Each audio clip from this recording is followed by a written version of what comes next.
Andai verso il mare senza barche per traversare, spesi 100 lire per un pesciolino d'oro.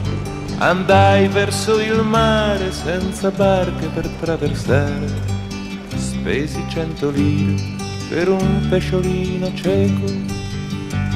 Gli montai sulla groppa e sparì in un baleno. Andate a dire a Sally che non tornerò. Gli montai sulla groppa e sparì in un momento. Dite a mia madre che non tornerò.